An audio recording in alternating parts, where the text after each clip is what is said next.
Salut tout le monde, aujourd'hui, nous allons faire la première configuration du Samsung Galaxy A16. Si vous utilisez le Samsung Galaxy A16 et que vous souhaitez effectuer une première configuration de votre téléphone, voyons comment procéder.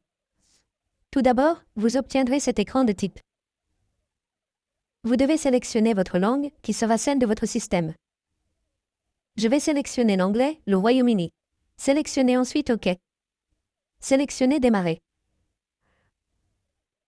Vous obtiendrez ensuite cet écran de type pour votre vérification. Vous devez accepter toutes les conditions et politiques de votre téléphone. Il y a le contrat de licence utilisateur final, la politique de confidentialité, l'envoi de données de diagnostic et vous devez accepter tout. Sélectionnez simplement « Accepter tout ». Sélectionnez ensuite « Accepter » ici. Vous obtiendrez ensuite l'écran de type « Configuration facile » avec un autre appareil. Si vous utilisez un autre appareil, il peut s'agir d'un Android, d'un Galaxy, d'un iPhone ou d'un iPod. Vous pouvez donc facilement utiliser ce téléphone pour effectuer une configuration facile. Mais je vais configurer manuellement. Sélectionnez simplement la troisième option. Vous devez vous connecter via un réseau Wi-Fi. Sélectionnez simplement votre Wi-Fi. Saisissez simplement le mot de passe.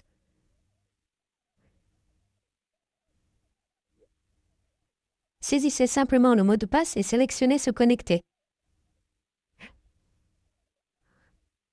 Après vous être connecté à Internet, il vous suffit de sélectionner Suivant. Cet onglet s'affiche pour préparer votre téléphone. Cela peut prendre quelques minutes. Cela peut prendre 2, 3 ou 5 minutes. Vous devez attendre que le chargement se fasse.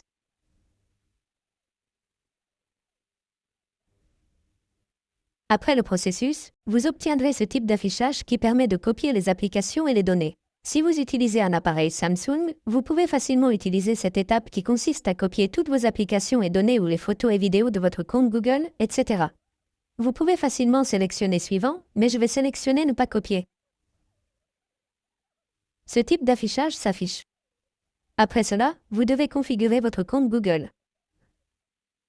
Attendez simplement que cela se produise et vous devez configurer votre compte Google. Si vous avez un compte, vous pouvez facilement vous connecter ici. Si vous n'avez pas de compte, sélectionnez simplement Créer un compte pour en créer un nouveau. Je vais ignorer cette étape. Sélectionnez-le, puis sélectionnez Ignorer. Il vous suffit de sélectionner le type de compte que vous souhaitez protéger pour votre téléphone. Si vous souhaitez créer des empreintes digitales, des motifs, des codes PIN ou un mot de passe de reconnaissance faciale sur votre appareil, vous pouvez facilement les créer ici. Je vais ignorer cette étape.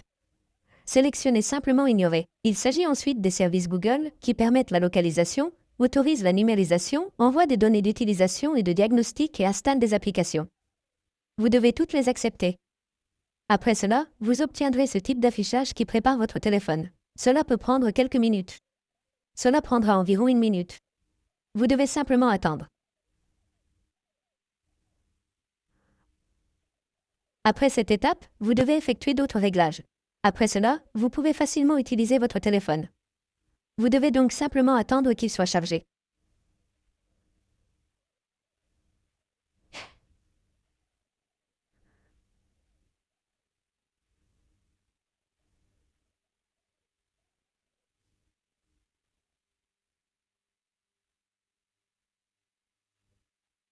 Après le processus, vous obtiendrez ce type d'affichage où vous devrez simplement saisir votre compte Samsung. Si vous avez un compte Samsung, vous pouvez facilement vous connecter ici en saisissant votre adresse email, votre numéro de téléphone ou votre code QR. Mais si vous n'avez personne, il vous suffit de sélectionner « Oublier le mot de passe » ou « Aucun compte ». Sélectionnez cette option. Et ici, si vous avez oublié votre mot de passe d'identification, vous pouvez facilement le récupérer. Et voici la création d'un nouveau compte. Vous pouvez facilement créer un compte, mais je vais sélectionner la lettre de configuration dans les paramètres.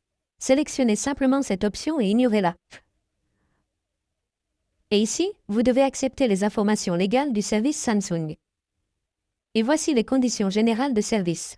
Activez le service de non-personnalisation sur ce téléphone. Recevez des actualités et des offres spéciales sur ce téléphone. Et voici tout. Sélectionnez simplement tout, puis sélectionnez « Accepter ». Et ici, vous devez accepter « Service quelque chose »,« Blocage automatique » ou « Serveur de personnalisation ». Et ici, vous pouvez facilement sélectionner votre mode d'affichage.